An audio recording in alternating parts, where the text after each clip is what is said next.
हाँ चलेगा। मेरा टॉपिक है role of education in contemporary Indian society. तो सबसे पहले मैं आप लोग से ये जानना चाहूंगी कि अब तक according to you all what do you mean by education?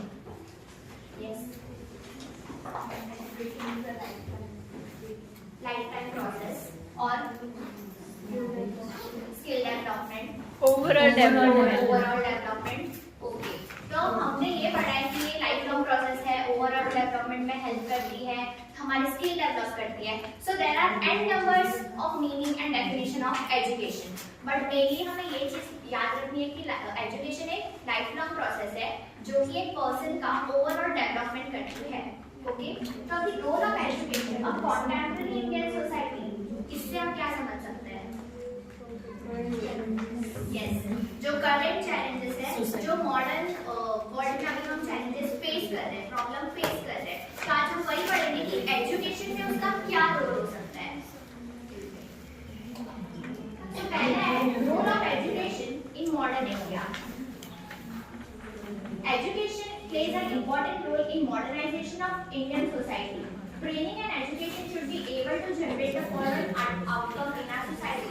तो ये जो कुछ points है, ये points training और education के outcome में आने चाहिए। तो सबसे पहला क्या है? To keep up with new developments in the knowledge, change and the curriculum shifts. मतलब जो करिकुलम हम पढ़ते हैं, हमने पढ़ा है कि करिकुलम ब्रॉडर कॉन्सेप्ट है, उसके बाद सिलेबस आता है और उसके बाद टेक्स्ट आती है। तो करिकुलम में क्या चीजें इंक्लूड होनी चाहिए? बेसिकली अभी जो मॉडर्न वर्ल्ड में प्रॉब्लम्स चल रही है वो सारी चीजें, एंड ऑल्सो हम अभी देख रहे हैं, हम खुद डिजिटल टीचिंग सीख रहे हैं, new modern way of teaching सीख रहे हैं, एआई सीख रहे हैं, कोडिंग सीख रहे हैं। तो करिकुलम हमारा अप टू डेट होना चाहिए ताकि बच्चे मॉडर्न प्रॉब्लम और नॉलेज सीख सके। सेकेंड है changing the way teachers teach students bye adopting the latest method and pedagogy. इससे हमें ये पता चल रहा है कि मेथड ऑफ टीचिंग एक ही नहीं होना चाहिए, डिफरेंट मेथड होना चाहिए। सपोज अगर मैं सिर्फ लेक्चर मेथड फॉलो कर रही हूँ तो क्या श्रद्धा तो इस साइड वाली हम नहीं बोर हो जाएंगे। तो आप मुझे बता सकते हो और मेथड ऑफ टीचिंग क्या हो सकते हैं? एक्टिविटी बेस्ड हो सकती है, और ग्रुप डिस्कशन हो सकता है, और डेमोन्स्ट्रेशन हो सकते हैं, और प्रोजेक्ट। हाँ, तो एन नंबर्स है, स्टोरी टेलिंग है, इंडक्टिव है, डिडक्टिव है, ग्रुप डिस्कशन है, प्रोजेक्ट बेस्ड है। इन सब से क्या होगा? स्टूडेंट्स और टीचर टू वे कम्युनिकेशन होगी, क्योंकि वन वे कम्युनिकेशन से स्टूडेंट्स भी बोर हो जाएंगे, वो ध्यान नहीं देंगे। तो अगर हम प्रोजेक्ट बेस्ड करें, स्टूडेंट्स का इन्वॉल्वमेंट ले, तो वो भी इफेक्टिव लर्निंग हम कर सकते हैं। थर्ड है emphasize vocational subject, science, education और रिसर्च। वोकेशनल सब्जेक्ट से क्या समझते हैं, कोई बताएगा? Skill based. तो स्कूल में ऐसे कौन से सब्जेक्ट होते थे जो वोकेशनल की कैटेगरी में आते थे? कोई भी ड्राइंग, साइंस, ड्राइंग, पीटी, हाँ, ये जो प्रैक्टिकल बेस्ड चीज हम सीखते थे साइंस में, जैसे एक्सपेरिमेंट करते थे, प्रैक्टिकल करते थे, कंप्यूटर में भी हम माइक्रोसॉफ्ट हमें स्कूल में सिखाया जाता था, ये स्कूल की बात है। बट हायर स्टडीज में भी वोकेशनल सब्जेक्ट पे फोकस करता है करिकुलम, जैसे कि इलेक्ट्रॉनिक्स हो गया, कोडिंग हो गया, फैशन डिजाइनिंग हो गए, कितने सारे मींस जॉब ओरिएंटेड कोर्सेज और सब्जेक्ट्स, स्किल ओरिएंटेड, और you may call it job oriented also, कि जहां से आपको इजीली जॉब मिले, इस तरह के वोकेशनल कोर्सेज सब्जेक्ट्स। हाँ, तो बेसिकली कि सिर्फ थियरी बेस्ड ना रहे, स्टूडेंट्स को प्रैक्टिकल नॉलेज और गेम भी हो। नेक्स्ट है formation of interest, wellness, production of attitude and values. अभी हम ये सारी चीजें स्टूडेंट्स में कैसे ला सकते हैं? स्टूडेंट्स में इंटरेस्ट कैसे ला सकते हैं, उनमें विलनेस कैसे ला सकते हैं? अभी हमने पढ़ा टीचिंग मेथड चेंज करके, एक प्रोजेक्ट बेस्ड लर्निंग या एक्टिविटी, जितनी एक्टिविटीज हम उनसे करवाए उतना वो लोग अच्छे से इंटरेस्ट लाएंगे, उनको विलनेस होगा पढ़ने का। ओके, नेक्स्ट पॉइंट है be able to build independent research and capacity to think and जज फॉर वनसेल्फ। इसमें भी वही पॉइंट है कि ऐसी एक्टिविटीज रखें, उन स्टूडेंट्स को हम ऐसी एक्टिविटी दें कि वो रिसर्च करें, ताकि वो टॉपिक पे वो क्रिटिकल एनालाइज कर सके। ऐसा नहीं कि बस क्वेश्चन आंसर दे दिया, पढ़ लिया, मैंने एग्जाम देके खत्म, नहीं, ऐसा हमें उनको करना है, ऐसी एक्टिविटीज कंडक्ट करनी है कि वो रिसर्च कर सके, उस टॉपिक के बारे में डीप नॉलेज उन्हें मिल सके, ताकि वो लोग उनकी थिंकिंग कैपेसिटी और जजिंग कैपेसिटी इंक्रीज हो। तो एक्चुअली बहुत सारी थ्योरीज हम पढ़ते हैं क्लास में, लेकिन उसको कितना हम टेस्ट करते हैं एक्चुअल लाइफ में या रियल वर्ल्ड में, दैट इज रिसर्च बेस्ड। कि जो भी है थ्योरी हम पढ़ते हैं उसको थोड़ा रियल लाइफ में भी टेस्ट करना जरूरी है, और उससे अपना क्रिटिकल थिंकिंग फिर हम बिलीव कर सकते हैं वो चीज को कि है एक्चुअली इसमें, है ना, और हमारा डीप लर्निंग हो सकता है। So independent research and capacity to think and जज फॉर वनसेल्फ, ये सारा कॉन्सेप्ट अलग है। next point, role of education in synthesizing cultural and scientific values। अब कोई बता सकता है सिंथेसाइजिंग का क्या मतलब हो सकता है? बैलेंस क्रिएट करना। हाँ, एक बैलेंस क्रिएट करना। तो यहाँ पे हमें किसके बीच में बैलेंस क्रिएट करना है? Cultural कल्चरल और Scientific values। तो role of education in synthesizing cultural and scientific values, according to education commission of India, we believe that India should strive to bring science and the values of the spirit together in harmony, and thereby pave their way for the eventual emergence of a society which would cater to the needs of the man as a whole and not only to particular fragment of his personality. From this statement, we can gather that what we want from education is for scientific outlook must become a part of how we live and our culture. Basically, ये point ये हमें कहना चाह रहा है कि हमें एक बैलेंस क्रिएट करना है साइंटिफिक और कल्चरल वैल्यूज के बीच, क्योंकि अगर एक पर्सन सिर्फ साइंटिफिक ही ओरिएंटेड है तो वो बस क्रिटिकली सोचेगा, वो बस ऑब्जर्व ही करेगा, बट उसमें अगर कुछ कल्चरल वैल्यूज ही नहीं है। कल्चरल वैल्यूज क्या हो सकते हैं? Morals, traditions। हाँ, मोरल्स, ट्रेडिशन, डिसिप्लिन। अगर वो कल्चर के पॉइंट ऑफ व्यू से देखेगा ही नहीं, ये दोनों चीज है। अगर सिर्फ वो सर का कल्चर एक भी ओरिएंटेड चालू रहेगा तो वो था। साइंटिफिक की सर का एक भी तरफ चालू सोचेगा ही था। नहीं, प्रैक्टिकली वो सोचेगा ही नहीं। तो हमें दोनों में बैलेंस मेंटेन करना है कि वो स्टूडेंट कल्चरल की वैल्यू भी सीखे, सोचे और साइंटिफिक भी सोचे, प्रैक्टिकली भी सोचे।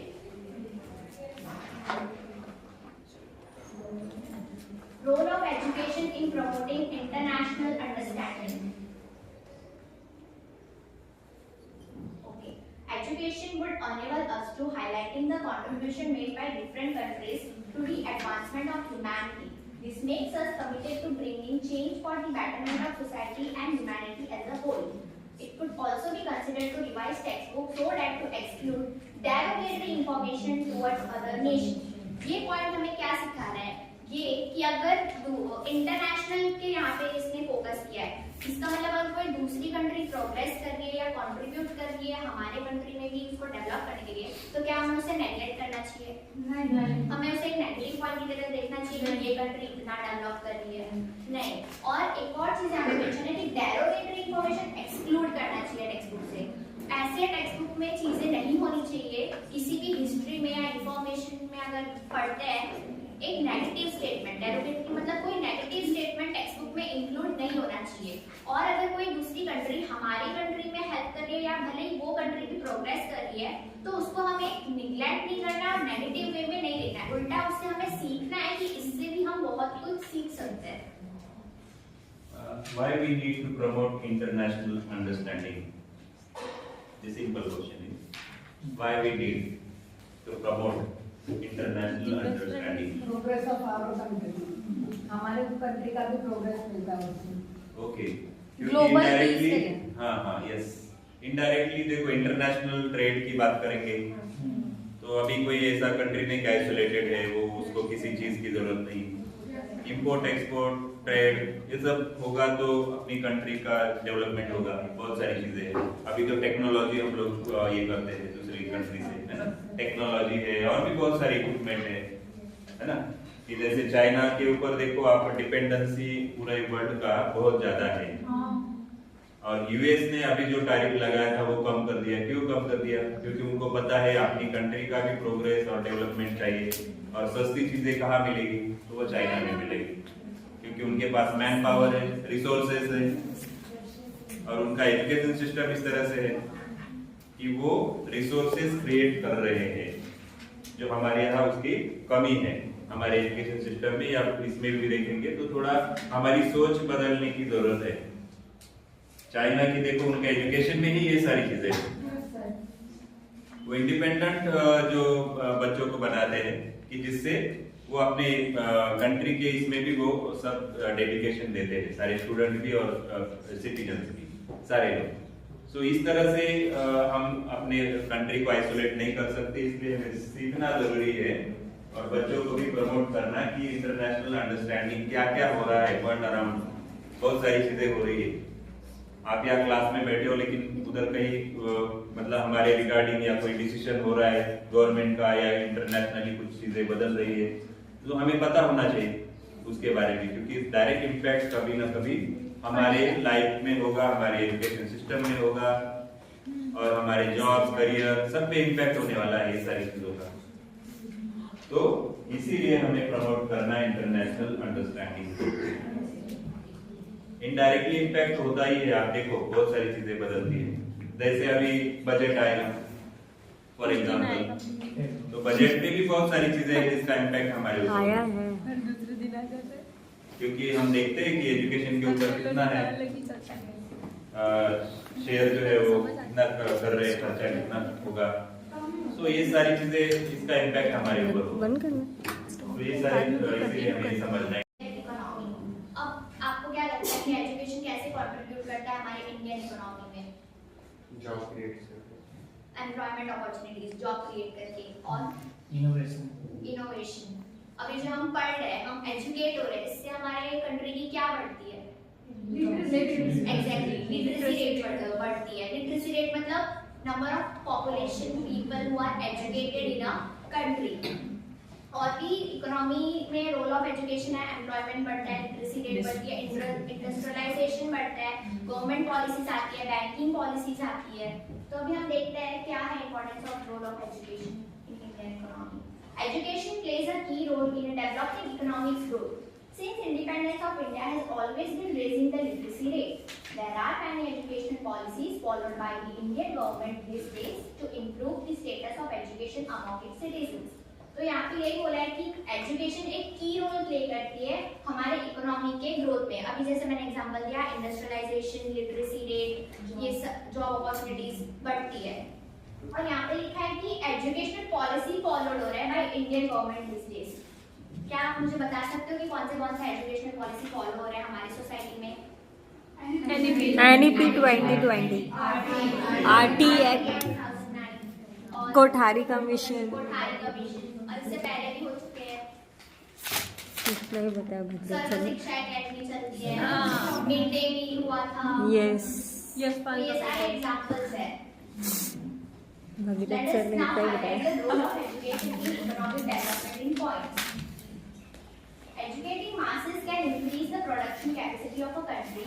Secondary schools should be prepared to meet the needs of the workplace and industry. Localizing education would enable to meet the needs of industry, agriculture and trade. Educating masses can increase the production capacity of a country. मतलब ज्यादा number of people को educate करेंगे तो उतनी ही मतलब job opportunities भी बढ़ेगी, literacy rate भी बढ़ेगी और प्रोडक्शन भी अच्छा होगा। और सेकेंडरी लेवल पे भी हमें यहाँ पे भी वही पॉइंट है, थियरी बेस्ड सिर्फ नॉलेज नहीं होना चाहिए, प्रैक्टिकल बेस्ड जो कि काम आएगा बच्चों को एग्रीकल्चर और ट्रेड रिलेटेड। वर्कप्लेस भी मतलब वर्कप्लेस नॉलेज भी मिलनी चाहिए। तो ये पॉइंट ये कह रहा है कि थियरी प्लस प्रैक्टिकल दोनों बेस हमारी एजुकेशन होनी चाहिए। Like integration of education and internship and Having work experience as part of high school curriculum is necessary in order to develop an increasingly competitive workforce. This plays an important role in economic empowerment as experienced workforce contribute immensely to country's economic might. Increasing research and education at the university level in science and technology with special focus on agriculture and related science would enable to economy to develop. यहाँ पे एक point बोला है कि develop and increasingly experience workforce contribute करती है immensely in economic mind. यहाँ पे एक्सपीरियंस वर्ड क्यों यूज किया है? अगर वर्कफोर्स हमारी स्किल्ड है, एक्सपीरियंस है, तो क्या बेनिफिट होगा?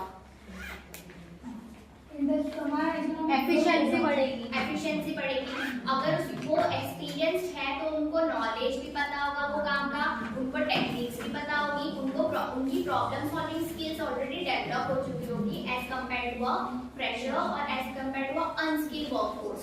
अगर एक्सपीरियंस और स्किल वर्कफोर्स है तो उनको उनको हर एक चीज पता होगी, the knowledge, the method, techniques, problem अगर आ गई है, एरर आ गया है तो उसको करेक्शन कैसे करना है, ये सब एक्सपीरियंस वर्कफोर्स को पता होगा। और इसलिए लिखा है कि वो कंट्रीब्यूट करते हैं हाईली इन इकोनॉमिक माइंड। और एक और पॉइंट है कि यूनिवर्सिटी लेवल पे रिसर्च और एजुकेशन इन साइंस और टेक्नोलॉजी को इंक्रीज करना चाहिए ताकि वो किस चीज पे फोकस कर सके, एग्रीकल्चर और रिलेटेड साइंस में। अभी एग्रीकल्चर के भी कितने डिग्रीज आ गई है और लोग पढ़ भी रहे हैं, उस फील्ड में भी हम इंडिया डेवलप कर रही है। तो ये एजुकेशन भी बच्चों को मिलनी चाहिए ताकि एग्रीकल्चर भी हमारा डेवलप हो और उसके साथ साथ हमारी इकोनॉमी भी डेवलप होती जाए। देखो चीजें कितनी भी बदल Yes, agriculture is the backbone of our country. Education produces skilled and specialized workers. These skilled workers can manage complex machine or techniques that cannot be used by unskilled workers. Human capital increases productivity and as a result increased output contributes to economic growth. Increased job rates and decreased wealth inequality are measures of economic growth. अभी जो हमने point discuss किया skilled versus unskilled workers, तो skilled workers की speciality क्या रहेगी, उन्हें हर टेक्निक्स पता होगी as compare to unskilled. Unskilled worker को टाइम लग जाएगा काम करने में, उस प्रॉब्लम को पहचानने में, उसका सॉल्यूशन ढूंढने में। अगर स्किल्ड वर्कफोर्स है तो हमारा टाइम भी बचेगा, इफेक्टिवली और एफिशिएंटली हम वर्क कर सकते हैं। दूसरा है कि ह्यूमन कैपिटल इंक्रीज होगा। और इधर एक और पॉइंट है वेल्थ इनइक्वालिटी। वेल्थ इनइक्वालिटी से हम क्या समझते हैं? Disparity of income. Yes, disparity of income. India में ऐसा जरूरी नहीं है कि हर टाइप के मतलब वर्कर्स को सेम लेवल ऑफ इनकम मिल रही है। यहाँ पे अनफेयर इनकम भी डिस्ट्रीब्यूट होते हैं, उस चीज को ही हमें कम करनी है। जो इनकम है हमें उसको इक्वली डिवाइड करना है पर्सन्स में। नेक्स्ट है role of education in developing a secular outlook. Following steps are needed for improvising secular outlook of citizens of this country. First, introducing guidance on social and spiritual moral values. Second, providing a program that offers good knowledge on each of the world's main religion. Education motivates students to meet for silent meditation in group. Stress on scientific viewpoints in life. Affirms the importance of social justice and civic responsibility. अब यहाँ पे focus किया है point secular outlook. इसका मतलब ये है कि एजुकेशन के थ्रू हम ये भी पढ़ते हैं कि हमें सबसे पहली बात तो डिस्क्रिमिनेशन नहीं करनी चाहिए किसी भी चीज में, क्योंकि हम जो बच्चों को पढ़ाने वाले हैं और हम खुद एक डाइवर्सिफाइड स्टूडेंट्स होते हैं हम, तो अगर टीचर ही भेदभाव करे तो बच्चे भी वही सीखेंगे। तो इस चीज को हमें अवॉइड करनी है। तो हमें डिस्क्रिमिनेशन कास्ट पे भी नहीं करना है, रिलीजन पे भी नहीं करना है। और एज हमने ये सीखा है कि हमारा एक ही रिलीजन होना चाहिए और वो है ह्यूमैनिटेरियन। ह्यूमैनिटेरियन का रिलीजन होना सबसे इम्पोर्टेंट है। और उसके साथ साथ सिर्फ हमें डिस्क्रिमिनेट ही नहीं, हमें रिस्पेक्ट भी करनी है सारे रिलीजन, सारे कास्ट को। और उसके साथ साथ हमारे अंदर एक सोशल वैल्यूज भी होनी चाहिए। हमें सिर्फ साइंटिफिक ओरिएंटेड नहीं रहना है कि हम प्रैक्टिकली सोचते रहे। अगर सोशल और मोरल वैल्यूज ही नहीं होगा तो हम एक बेटर सोसाइटी बन पाएगी। सामने वाले अगर हमारे अंदर एम्पैथी फीलिंग ही नहीं होगी, काइंडनेस फीलिंग ही नहीं होगा, तो वायलेंस ही होगी हर जगह, अपने आप से मतलब रखेंगे। तो इन सारी चीजों को हमें अवॉइड करनी है। इसलिए ह्यूमैनिटेरियन का रिलीजन अपने अंदर बिल्ड करना है और उसके साथ साथ जितने भी मोरल वैल्यूज है हो सके तो अपने अंदर डेवलप करना है और दूसरों को भी बोलना है कि वो भी ऐसा करें, ताकि हम एक बेटर सोसाइटी और एक हेल्दी एनवायरनमेंट क्रिएट कर सकें। और उसके साथ साथ जितना ही इसमें भी हम कह सकते हैं कि बैलेंस करना है मोरल वैल्यूज मेंटेन करने में और also scientific view points in life. अगर ये सारी मोरल वैल्यूज भी है बट हम प्रैक्टिकली भी नहीं सोच रहे, ऑब्जर्व भी नहीं कर रहे, तो फिर कोई मतलब नहीं है।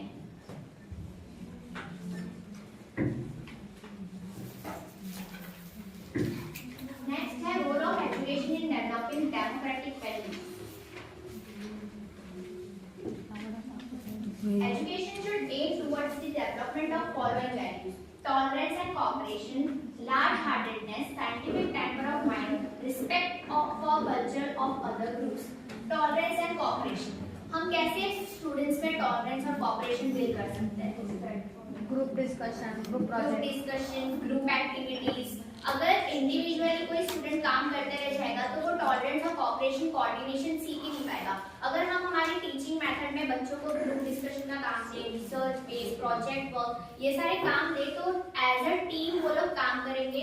उसके साथ साथ इंडिविजुअली लीडरशिप क्वालिटीज भी बिल्ड होगी और कैसे कोऑर्डिनेट करना है, कैसे एक एक स्टूडेंट्स को हैंडल करना है, दूसरों के पॉइंट ऑफ व्यू को सुनना और समझना, और कैसे अगर नहीं एग्री कर रहे हो वो भी एक तरीका होता है कि अपना पॉइंट सामने वाले को समझा सके।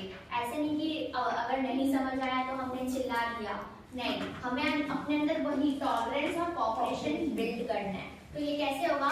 जितना हम स्टूडेंट्स को प्रोजेक्ट बेस्ड एक्टिविटीज देंगे, ग्रुप डिस्कशन बेस्ड एक्टिविटीज देंगे, रिसर्च बेस्ड एक्टिविटीज देंगे, तो उतना वो लोग एज अ टीम वर्क करेंगे। लार्ज हार्टेडनेस, हमें अपने अंदर वही जो भी ब्रॉड हार्ट रखना है, सारे जो मोरल वैल्यूज है उसे फॉलो करना है। साइंटिफिक टेम्पर ऑफ माइंड भी होना चाहिए हमारे अंदर।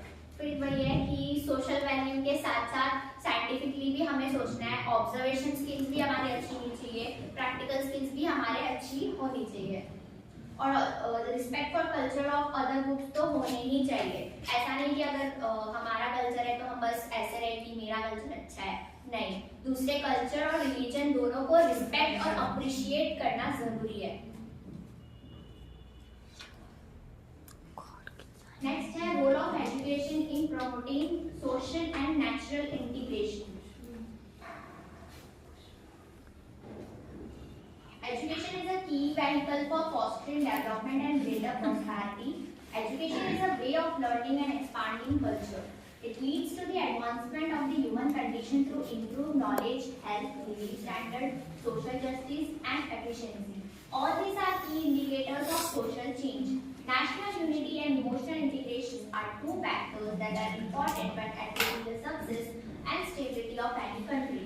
When it comes to about question of national integration, education plays an important role. Education aims to do more than support students individually. The aim of person's education is to develop socially successful and productive individuals. Education achieves this aim through stressing on following points. First, constantly creating a common school system of public education, using different event and service to foster national consciousness. Third, making sure students have a forum to connect is a great way to inspire and empower them to engage in community living. इस point में हमें क्या कहना चाहिए? कह रहा है कि नेशनल यूनिटी होना चाहिए। कैसे? अगर हम स्कूल में हैं तो अगर एक कॉन्वेंट स्कूल है फॉर एग्जांपल, तो क्या सिर्फ वो क्रिसमस सेलिब्रेट करेंगे? No, right. हमने भी स्कूल में पढ़ा है और क्या देखा है, सारे सेलिब्रेशंस हम उसी मतलब एक ही लेवल जैसा सेलिब्रेट करते हैं, उसी हैप्पीनेस से सेलिब्रेट करते हैं। इससे स्टूडेंट्स में क्या बिल्ड होगा? सारे कल्चर वो लोग जानेंगे और रिस्पेक्ट करना सीखेंगे।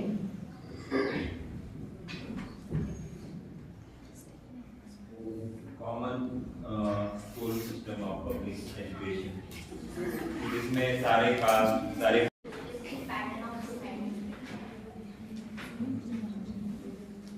The phrase socialist pattern of society, according to the Planning Commission, means that the basic criteria for determining the lines of advance must not be private profit but social gain, and the pattern of development and the structure of socio-economic so planned that they result not only in appreciable increase in national income and employment but also in great equality and wealth. The education system should provide for equality of opportunity in education, common school system, compulsory social and national service, provision of scholarship.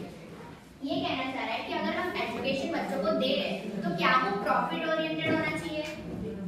नहीं, वो profit private profit नहीं, वो किसके लिए होना चाहिए? Social gain के लिए होना चाहिए, ताकि ऐसा नहीं होता कि हर बच्चे को पढ़ने का मौका मिलता है। और इसीलिए गवर्नमेंट और सिस्टम को भी ऐसी स्कॉलरशिप प्रोवाइड करनी चाहिए ताकि बच्चे पढ़ सके।